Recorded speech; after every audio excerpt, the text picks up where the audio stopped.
$9,999 വാങ്ങാവുന്ന ഇൻഫിനിക്സിൻ്റെ ഏറ്റവും പുതിയ smart phone Infinix hot 12 പ്രോയുടെ വിശേഷങ്ങളാണ് നമ്മൾ ഇന്ന് ഈ വീഡിയോയിലൂടെ പരിശോധിക്കുന്നത്. അപ്പോൾ ഇതുപോലൊരു പച്ച ബോക്സിനകത്താണ് ഇൻഫിനിക്സിൻ്റെ ഹോട്ട് 12 പ്രോ എന്ന ഈ ഒരു സ്മാർട്ട് ഫോൺ വരുന്നത്. ഇതിൻ്റെ ഏറ്റവും ഹൈലൈറ്റഡ് ഫീച്ചർ ഇവിടെ കാണിക്കുന്നുണ്ട്. 50 മെഗാ പിക്സലിൻ്റെ പ്രൈമറി ക്യാമറ ഈ പ്രൈസ് റേഞ്ചിൽ കിട്ടുന്നു. അതുപോലെ 8GB 128GB നമുക്ക് ഈ ഒരു സ്മാർട്ട് ഫോണിനകത്ത് ലഭിക്കുന്നു എന്നുള്ളതും പ്രത്യേകതയാണ്. എന്ത് തന്നെയായാലും ഇതിൻ്റെ ഡിസ്പ്ലേ 90 ഹെർട്സ് റിഫ്രഷ് ആയിട്ടുണ്ട് എന്ന് പറയുന്നത് പെട്ടെന്ന് അൺബോക്സ് ചെയ്യാം. ഓർക്കുക, ഇതൊരു മെയ്ഡ് ഇൻ ഇന്ത്യ പ്രോഡക്റ്റ് ആണ്. അപ്പോൾ നമുക്കിത് പെട്ടെന്ന് അൺബോക്സ് ചെയ്യാം.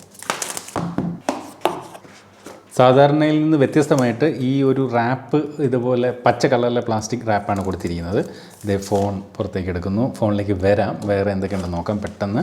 അപ്പോൾ ഇതിനകത്തൊരു ചാർജർ നൽകിയിട്ടുണ്ട്. കൂടാതെ ചാർജ് ചെയ്യുന്നതിന് വേണ്ടിയിട്ട് USB Type-C ചാർജിങ് കേബിൾ തന്നെയാണ് നൽകിയിരിക്കുന്നത്. അതിനകത്തൊരു ഓറഞ്ച് കളർ ടിൻറ്റും ഒക്കെ നൽകിയിട്ടുണ്ട്. ഇതിനകത്ത് user manual warranty card information, അതുപോലെ ഇവരുടെ XOS ക്ലബിലേക്കുള്ള ഒരു മെമ്പർഷിപ്പിൻ്റെ ഒരു ഡോളർ പേപ്പർ, അതുപോലെ മനോഹരമായിട്ടുള്ള ഒരു ബാക്ക് കേസും കൊടുത്തിട്ടുണ്ട്. നല്ല ക്രിസ്റ്റൽ ക്ലിയർ ആണ്, കുഴപ്പമില്ല. ഈ ക്യാമറ കട്ടൗട്ടൊക്കെ കണ്ടില്ലേ, ഒരു സാധാരണ ഇൻഫിനിക്സ് ഫോണിൻ്റെ ഡിസൈനിൽ നിന്നൊക്കെ വേറിട്ട് നിൽക്കുന്ന ഒരു ഡിസൈനാണ് ഈ ഒരു സ്മാർട്ട് ഫോണിന്. ആ ഒരു കേസ് തന്നെ നമ്മൾ മനസ്സിലാക്കുന്നു. യെസ്, ഇതായിരിക്കും നമ്മുടെ സ്മാർട്ട് ഫോൺ. ഡിഫറൻ്റ് ആയിട്ടുള്ള ഒരു ലുക്കാണ് ഇൻഫിനിക്സ് ഹോട്ട് 12 പ്രോ എന്ന ഈ ഒരു സ്മാർട്ട് ഫോണിന് നൽകിയിരിക്കുന്നത്. ബാക്ക് സൈഡ് പ്ലാസ്റ്റിക് കൊണ്ടാണ് തയ്യാറാക്കിയിരിക്കുന്നത്. ഈ ക്യാമറ മൊഡ്യൂൾ ഇപ്പോൾ വരുന്ന പല സ്മാർട്ട് ഫോണുകളുടെയും ക്യാമറ മൊഡ്യൂൾ ഇത്തരത്തിലൊരു വ്യത്യസ്തമായിട്ടുള്ള ക്യാമറ മൊഡ്യൂളാണ്. അതിനകത്തുള്ള സെൻസർ ചെറുതാണെങ്കിൽ ആ ഒരു സർക്കിൾ എന്ന് പറയുന്നത് ഭയങ്കര വലുപ്പത്തിൽ നൽകി വരാറുണ്ട്. അത് ചില ഫോണുകൾക്ക് ഒരു പ്രത്യേക ലുക്ക് തന്നെ നൽകാറുണ്ട്. ഇവിടെ നമുക്ക് ഇത്തരത്തിൽ 2 ക്യാമറകൾ ഈ ഒരു സ്മാർട്ട് ഫോണിനകത്ത് നൽകിയിട്ടുണ്ട്. ഇവിടെ ഒരു LED ഫ്ലാഷ് ലൈറ്റ് കാണാം. അതുപോലെ ഇതിന്റെ ഫിംഗർ പ്രിന്റ് സംവിധാനം ബാക്ക് സൈഡിലാണ് നൽകിയിരിക്കുന്നത്. ഇവിടെ ഇൻഫിനിക്സ് എന്ന് എഴുതിയിട്ടുണ്ട്. അപ്പോൾ ഫോൺ കാണാൻ നല്ല രസമുണ്ട്. ആ ഒരു കയ്യിലൊക്കെ പിടിച്ചു കഴിഞ്ഞാൽ അതിൻ്റെ ഒരു ബിൽഡ് ക്വാളിറ്റിയൊക്കെ മനോഹരമായിട്ട് തോന്നുന്നുണ്ട്. കുഴപ്പമില്ല. പ്ലാസ്റ്റിക് ആണെങ്കിലും ഒരു ഹോൾ ഓഫ് ഫീൽ ഒന്നുമില്ല, കൊള്ളാം. ഒരു സ്ക്വയർ ഷേപ്പാണ്. ഈ ഒരു എഡ്ജസ് ഒക്കെ കർവി അല്ല, സ്ക്വയർ ഷേപ്പാണ്.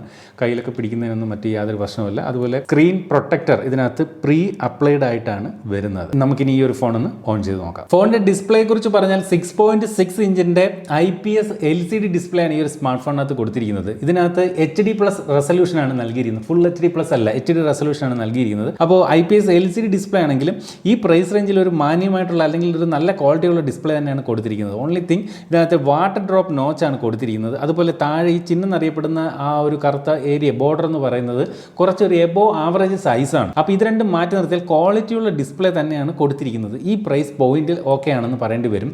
അതുപോലെ ഈ ഒരു സ്മാർട്ട് ഫോണിനകത്ത് 90 ഹെർട്സിന്റെ റിഫ്രഷ് റേറ്റ് ഇതുപോലെ കൊടുത്തിട്ടുണ്ട്. മാത്രമല്ല 180 ഹെർട്സിന്റെ ടച്ച് സാമ്പിളിംഗ് റേറ്റും കൊടുത്തിട്ടുണ്ട്. അപ്പോൾ ഗെയിമൊക്കെ കളിക്കുമ്പോൾ മികച്ച ഒരു റിഫ്രഷ് റേറ്റ് നൽകിയിരിക്കുന്നതുകൊണ്ട് തന്നെ മികച്ച ഒരു എക്സ്പീരിയൻസ് നമുക്ക് ഈ ഒരു സ്മാർട്ട് ഫോണിന്റെ ഡിസ്പ്ലേയിൽ നിന്ന് ലഭിക്കും. അതുപോലെ ഫോണിന്റെ മാക്സിമം ബ്രൈറ്റ്നസ് എന്ന് പറയുന്നത് 480 നിറ്റ്സ് ആണ്. ഓക്കെ, ആവശ്യത്തിനുള്ള ഒരു ഔട്ട്ഡോർ വിസിബിലിറ്റി ഒക്കെ നൽകുന്ന ഡിസ്പ്ലേ എന്ന് വേണം ഈ ഒരു സ്മാർട്ട് ഫോണിന്റെ ഡിസ്പ്ലേ വിശേഷിപ്പിക്കാൻ. ഇനി നമ്മൾ ഇതിന്റെ ഒരു സോഫ്റ്റ്വെയർ സൈഡിലേക്ക് വന്നു കഴിഞ്ഞാൽ ഇതിനകത്ത് ഒരുപാട് ബ്ലോട്ട് വേസുകളൊന്നുമില്ല. ഇൻഫിനിക്സിന്റെ മുൻകാല ഫോണുകളെ അപേക്ഷിച്ച് ബ്ലോട്ട് വേസുകൾ കുറവൊന്നും വിളിക്കേണ്ടി വരും.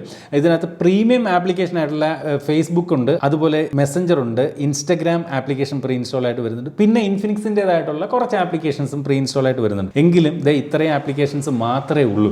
ഇൻഫിനിക്സിന്റെ മുൻകാല ഫോണുകളെ അപേക്ഷിച്ച് ഈ ബ്ലോട്ട് വേസുകളുടെ എണ്ണം അല്പം കുറവാണ്. ഇവിടെ അടുത്തൊരു വീടിന്റെ പണി നടക്കുന്നുണ്ട്. അതിന്റെ ചെറിയ സൗണ്ട് പ്രശ്നങ്ങൾ ഒരുപക്ഷെ ഉണ്ടാകാം. ഇനി ഈ ഒരു ഫോണിന്റെ സോഫ്റ്റ്വെയർ സൈഡിലേക്ക് വന്നു കഴിഞ്ഞാൽ ഇതിനകത്ത് Android 12 ഈ ഒരു സ്മാർട്ട് ഫോൺ പ്രവർത്തിക്കുന്നത്. അതുപോലെ ഇൻഫിനിക്സിന്റെ XOS 10.6 എന്ന അവരുടെ തന്നെ യൂസർ ഇന്റർഫേസിലാണ് ഈ ഒരു ഫോൺ നൽകിയിരിക്കുന്നത്. ഫിംഗർ പ്രിന്റ് സംവിധാനം ഫോണിന്റെ ബാക്ക് സൈഡിലാണ് നൽകിയിരിക്കുന്നത്. ഈ പ്രൈസ് റേഞ്ചിൽ പല ഫോണുകളിലും ഫിംഗർ പ്രിന്റ് സൈഡ് മൗണ്ടഡ് ആയിട്ട് ലഭിക്കാറുണ്ട്. പക്ഷേ ഇതിനകത്ത് ബാക്ക് സൈഡിൽ കൊടുത്തിരിക്കുന്നു. അത് ഒരു വിധം ഫാസ്റ്റ് ആണ്, കുഴപ്പമില്ല, തരക്കേടില്ലാത്ത രീതിയിൽ കണ്ടില്ലേ, ഫാസ്റ്റ് ആയിട്ട് തന്നെ ഈ ഒരു ഫോൺ അൺലോക്ക് ആകുന്നുമുണ്ട്. അടുത്തായിട്ട് ഇതിന്റെ ഒരു സൗണ്ട് ക്വാളിറ്റിയെ കുറിച്ച് പറഞ്ഞാൽ ഇൻഫിനിക്സിന്റെ 6500 രൂപ വിലയുള്ള സ്മാർട്ട് ഫോണുകൾ പോലും DTS സറൗണ്ട് സൗണ്ട് സിസ്റ്റം നൽകാറുണ്ട്.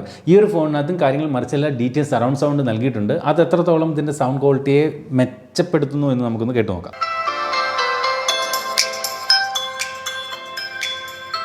മോണോ സ്പീക്കറാണ് ഈ ഒരു സ്മാർട്ട് ഫോണിനകത്ത് നൽകിയിരിക്കുന്നത്. ഭയങ്കര ലൗഡായിട്ടുള്ള വോളിയം ഒന്നുമില്ല. വോളിയം ഒരു അല്പം കുറവാണോ എന്നൊരു സംശയമുണ്ട്. എന്നാലും ഓക്കെ എന്ന് വേണം പറയാൻ. ഫുൾ വോളിയം വെച്ച് കഴിഞ്ഞിട്ടും ഒരു ശക്കലം കുറവ് പോലെ ഫീൽ ചെയ്തു. അടുത്തായിട്ട് നമുക്ക് ഈ ഒരു ഫോണിന്റെ വീഡിയോ ക്വാളിറ്റി നോക്കാം. വീഡിയോ ക്വാളിറ്റി കണ്ടില്ലേ, നല്ല മനോഹരമായിട്ടുള്ളൊരു വീഡിയോ ക്വാളിറ്റി തന്നെയാണ് ഈ ഒരു സ്മാർട്ട് ഫോൺ സമ്മാനിക്കുന്നത്. ഇതിന്റെ ഡിസ്പ്ലേ തുടക്കത്തിൽ തൊട്ടേ ഞാൻ പറയുന്നു ഒരുവിധം ക്വാളിറ്റി ഡിസ്പ്ലേ തന്നെയാണ്. ഈ പ്രൈസ് പോയിന്റിൽ മനോഹരമായിട്ടുള്ള ഡിസ്പ്ലേ ആണ്. കണ്ട ഒറ്റ നോട്ടത്തിൽ നമ്മളൊരു LED ഡിസ്പ്ലേ ആണോ എന്ന് സംശയിക്കും. ഈ ഒരു വാട്ടർ ഡ്രോപ്പ് നോച്ചും ഈ താഴത്തെ ഈ ചിഹ്നം എന്നറിയപ്പെടുന്ന ഭാഗത്തിന്റെ ഒരു ആവറേജിൽ കൂടുതൽ കൂടുതലുള്ള ഒരു സൈസും മാത്രമേ ഉള്ളൂ വിഷയം. ക്വാളിറ്റി ഡിസ്പ്ലേ തന്നെയാണ്. പിന്നെ HD റെസൊല്യൂഷനേ ഉള്ളെങ്കിലും അതൊരു കുറവായിട്ട് നമുക്ക് ഈ ഒരു സ്മാർട്ട് ഫോണിൽ തോന്നില്ല. മനോഹരമായിട്ടുള്ളൊരു ഡിസ്പ്ലേ തന്നെയാണ്. എന്ത് തന്നെയാലും വീഡിയോ വ്യൂയിങ് എക്സ്പീരിയൻസ് അതിമനോഹരം ഈ ഒരു സ്മാർട്ട് ഫോണിൽ. അടുത്തായിട്ട് ഈ ഫോണിൻ്റെ പെർഫോമൻസിനെ കുറിച്ച് പറഞ്ഞാൽ യൂണിസോക്കിൻ്റെ T616 എന്ന പ്രോസറുമായിട്ടാണ് ഈ ഒരു സ്മാർട്ട് ഫോൺ വരുന്നത്. അപ്പോൾ യൂണിസോക്ക് എന്ന് പറയുന്നത് നമ്മൾ അധികം കേട്ടിട്ടില്ലെങ്കിൽ ഇൻഫിനിക്സിൻ്റെ തന്നെ ചില വില കുറഞ്ഞ സ്മാർട്ട് ഫോണുകൾ വന്നിട്ടുള്ള അല്ലെങ്കിൽ റിയൽമിയുടേതൊക്കെ ആയിട്ടുള്ള പല വില കുറഞ്ഞ സ്മാർട്ട് ഫോണുകൾ കണ്ടിട്ടുള്ള ഒരു പ്രോസറാണ്. T616 എന്ന യൂണിസോക്കിൻ്റെ പ്രോസറിനെ അങ്ങനെ എഴുതി തള്ളാൻ സാധിക്കത്തില്ല. അവർക്ക് ഇതൊരു 4G പ്രോസസറാണ്. അതുകൊണ്ട് തന്നെ സ്മാർട്ട് ഫോൺ 4G ആണ്. ആവശ്യത്തിന് ഒരു മീഡിയം പെർഫോമൻസ് ഈ ഒരു സ്മാർട്ട് ഫോൺ കാഴ്ചവെക്കും. ഗെയിമിങ്ങിനൊന്നും വലിയ ഇഷ്യൂ ഇല്ല. എന്ന് വെച്ചാൽ ഭയങ്കര ഹെവി ഗെയിമിംഗ് ഒന്നും ഈ ഒരു സ്മാർട്ട് ഫോണിൽ കളിക്കാനും സാധിക്കില്ല. 6GB റാമിൻ്റെയും 8GB റാമിൻ്റെ LPDDR4X ടൈപ്പ് റാമാണ് അതിനകത്ത് നൽകിയിരിക്കുന്നത്. അപ്പോൾ ബേസ് വേരിയൻറ്റ് 6GB ആണ്, 8GB ഹയർ വേരിയൻ്റ് ആണ്. അതുപോലെ ഇന്റൽ മെമ്മറി 64GBയും 128GBയുടെ ഒരു വേരിയൻറ്റും ഉണ്ട്. അപ്പോൾ നമ്മൾ 6GB റാം സെലക്ട് ചെയ്താൽ 64GB ആണ് ഇന്റൽ മെമ്മറി ആയിട്ട് ലഭിക്കുക. 64GB എന്ന് പറയുന്നത് കുറവാണ്. എൻ്റെ അഭിപ്രായത്തിൽ 6/128 നൽകണമായിരുന്നു. പക്ഷേ ഇവിടെ 664ഉം 8/128ഉമാണ് ഈ ഒരു സ്മാർട്ട് ഫോൺ അത് നൽകിയിരിക്കുന്നത്. സ്റ്റോറേജ് ടൈപ്പ് UFS 2.2 ആണ് ഈ ഒരു സ്മാർട്ട് ഫോണിൽ നൽകിയിരിക്കുന്നത്. അടുത്തായിട്ട് ക്യാമറയെ കുറിച്ച് പറഞ്ഞാൽ ഇതിൻ്റെ പ്രൈമറി ക്യാമറയാണ് 50 മെഗാ പിക്സലിൻ്റെ പ്രൈമറി ക്യാമറ. സെക്കൻഡറി ക്യാമറ എന്ന് പറയുന്നത് ഇൻഫിനിക്സ് പോലും അതിനെപ്പറ്റി അധികമൊന്നും പറയുന്നില്ല. അതൊരു AI സെൻസറാണ്. അപ്പോൾ ഒരുവിധം ഡീസൻ്റ് ആയിട്ടുള്ള ഒരു ഫോട്ടോ ക്വാളിറ്റി നമുക്ക് ഈ ഒരു സ്മാർട്ട് ഫോൺ സമ്മാനിക്കുന്നുണ്ട്. ഇപ്പോൾ ഉദാഹരണത്തിന് ഞാൻ ഒരു ഫോട്ടോ ജസ്റ്റ് ഒന്ന് എടുത്ത് കാണിച്ചു തരാം. ആർട്ടിഫിഷ്യൽ ലൈറ്റിംഗ് കണ്ടീഷനിലുള്ള ഒരു ഷോട്ടാണ് ഇപ്പോൾ നമ്മൾ ഈ കാണുന്നത്.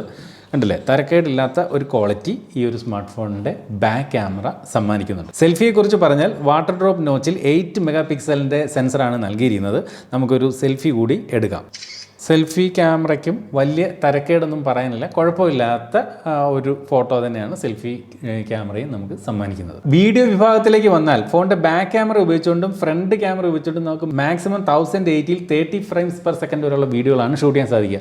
ഇൻഫിനിക്സിൻ്റെ തന്നെ ചില കുറച്ചുകൂടി പ്രൈസ് കൂടിയ സ്മാർട്ട് ഫോണുകളിലൊക്കെ 2K റെസൊല്യൂഷൻ വീഡിയോകൾ ഫ്രണ്ട് ക്യാമറ ഉപയോഗിച്ചുകൊണ്ടും ബാക്ക് ക്യാമറ ഉപയോഗിച്ചുകൊണ്ടും ഷൂട്ട് ചെയ്യാം. പക്ഷേ ഇവിടെ 1080ൽ മാത്രമാണ് വീഡിയോകൾ ഷൂട്ട് ചെയ്യാനാവുക. ബാറ്ററിയെക്കുറിച്ച് പറഞ്ഞാൽ ഓക്കെയാണ്. കാരണം 5000 mAh ബാറ്ററി കൊടുത്തിട്ടുണ്ട്. അതുപോലെ 18 വാട്ടിൻ്റെ ഫാസ്റ്റ് ചാർജിങ് സപ്പോർട്ടും ഈ ഒരു സ്മാർട്ട് ഫോൺ അത് നൽകിയിട്ടുണ്ട്. അപ്പോൾ ഈ പ്രൈസ് റേഞ്ചിൽ 18 വാട്ടിൻ്റെ ഫാസ്റ്റ് ചാർജിങ് സപ്പോർട്ട് കൊടുത്തിരിക്കുന്നു എന്നുള്ളതൊരു വലിയ കാര്യം തന്നെയാണ്. പക്ഷേ ഇതിൻ്റെ ചാർജർ കണ്ട 18 വാട്ടൊക്കെ ഉണ്ടോ എന്ന് നമുക്ക് തോന്നിപ്പോകും. കാരണം ഇതിൻ്റെ സൈസ് വളരെ ചെറുതാണ്. വളരെ കോമ്പാക്റ്റ് ആയിട്ടുള്ള ഒരു ചാർജറാണ് നൽകിയിരിക്കുന്നത്. സാധാരണ ഫോണുകളോടൊപ്പം 18 വാട്ടിൻ്റെ ചാർജർ എന്നൊക്കെ പറഞ്ഞ് കുറച്ച് വെയിറ്റും ഒരു ഹെവി ആയിട്ട് വരും. പെട്ടെന്ന് ഞാനിത് കണ്ടപ്പോൾ ഇനി 18 വാട്ടിൻ്റെ സപ്പോർട്ട് കൊടുത്തിട്ട് 10 വാട്ടിൻ്റെ ചാർജറാണോ ബോക്സിൽ വെച്ചിരിക്കുന്നത് സംശയിച്ച് പോയി. എന്നാൽ ഞാൻ ആ ഒരു ചാർജറിൻ്റെ ഫോട്ടോ ഇതുപോലെ എടുത്ത് ഞാൻ സൂം ചെയ്ത് നോക്കി. അല്ലാതെ നമുക്കത് വായിച്ചെടുക്കാൻ വലിയ പാടായിരുന്നു. അപ്പോൾ ഇതിനകത്ത് കൃത്യമായിട്ട് എഴുതിയിട്ടുണ്ട്. കണ്ടില്ലേ, 18 വാട്ടാണ് മാക്സിമം ഔട്ട്പുട്ട് എന്ന് ഈ ചാർജിൽ തന്നെ എഴുതിയിട്ടുണ്ട്. അപ്പോൾ അടുത്തായിട്ട് ഈ ഒരു സ്മാർട്ട് ഫോണിൻ്റെ പ്രൈസിംഗ് ആണ്. 6GB 64GBയുടെ ആക്ച്വൽ വില എന്ന് പറയുന്നത് 10,999 രൂപയാണ്. എന്നാൽ നമുക്ക് ചില ബാങ്ക് ഓഫറുകൾ പ്രകാരം 1000 രൂപ ഡിസ്കൗണ്ടിൽ നമുക്ക് ഈ ഒരു സ്മാർട്ട് ഫോൺ വാങ്ങാൻ സാധിക്കും. ഇപ്പോൾ ഉദാഹരണത്തിന് ICICIയുടെ കാർഡാണ് നമ്മൾ ഉപയോഗിക്കുന്നതെങ്കിൽ അത് അതിൻ്റെ സൈറ്റിൽ കയറി നോക്കുമ്പോൾ പറയാം ഏതൊക്കെ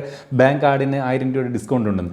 അപ്പോൾ അത്തരം കാർഡുകൾ, ആ പർട്ടിക്കുലർ കാർഡുകൾ ഉപയോഗിച്ച് കഴിഞ്ഞാൽ നമുക്ക് ഈ പറഞ്ഞ 1000 രൂപ കൂടി വില കുറച്ചുകൊണ്ട് നമുക്ക് 6GB റാം 64GB വേരിയൻറ്റ് നമുക്ക് 10,999 നിന്ന് 1000 രൂപ കുറച്ച് 9,999 വാങ്ങാം. അതുപോലെ 8GB റാം 128GBയുടെ വില എന്ന് പറയുന്നത് 11,999 രൂപയാണ്. അവിടെയും ബാങ്ക് ഓഫറുണ്ട്. അപ്പോൾ ഈ ഒരു സ്മാർട്ട് ഫോണിൻ്റെ കുറവുകൾ എന്താണെന്ന് വെച്ച് കഴിഞ്ഞാൽ ഇതൊരു 4G സ്മാർട്ട് ഫോണാണ് എന്നുള്ളത് വേണമെങ്കിൽ ഒരു കുറവായിട്ട് പറയാം. കാരണം ഇപ്പോൾ ഇന്ത്യയിൽ 5G അല്ലേ അലൗഡ് ആയി കഴിഞ്ഞു, മീൻസ് അല്ലെങ്കിൽ 5G ഓപ്ഷൻ കഴിഞ്ഞു. 2023 ആകുമ്പോഴേക്കും ഒരു പക്ഷേ 5G വരും. അതുവരെ ഉപയോഗിക്കാൻ വേണമെങ്കിൽ ഈ ഒരു സ്മാർട്ട് ഫോൺ പരിഗണിക്കാം എന്ന് മാത്രം.